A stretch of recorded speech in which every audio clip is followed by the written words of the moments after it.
The importance of culture in social work and counseling. Now, as I mentioned before, I have two agencies and I'm located in Detroit. If you're in Detroit, then you know these areas, Finkel and Pearton, which are, I'm in the middle of the hood. Now, I say that there's so many populations of people that counselors and therapists and social workers we interact with.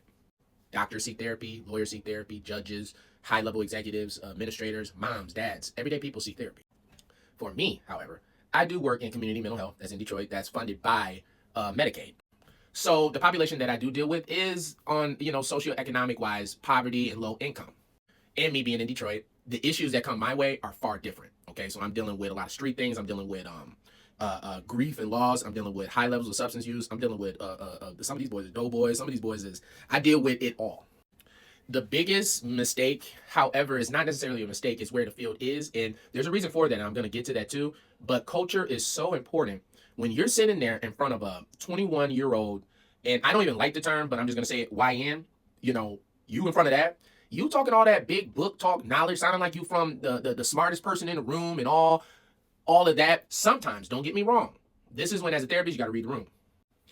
I can tell that for me, in the culture that I come from, I am able to speak in a certain way that some of my clients are going to understand. And because of my skill set, I am able to use the book knowledge and change the language of it so individuals, I don't even like to use comprehend because that's a slippery slope. That makes it sound like my clients aren't smart. And to be 100, they're some of the most smartest people I've ever came across.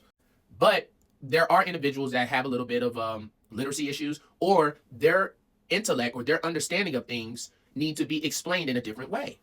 For instance, finances. I like to think I'm very good at finances, but you put me in front of a CPA or economics guy, he's going to go far over my head. I need him to bring it to my level, and I have actually not worked with some individuals because they were just, dude, you sound like we on planet Mars or something. I need you to bring it down to me so I can understand what you're trying to say to me.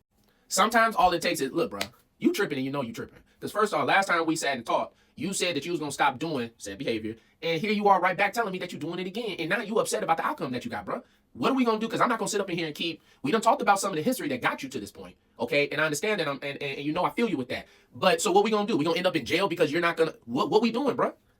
In that little way right there, I used certain therapeutic approaches that allowed to put the ball in his court because he told me his history. He told me his trauma that led to some of the behaviors that he does or the circumstances that he's in. And he said, just for example basis, that he doesn't want to engage in that behavior no more, but he's in session now telling me that he did the behavior again.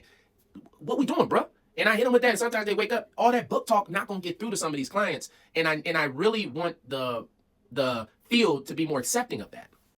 Now, two-edged sword. We using public funds, bro. I gotta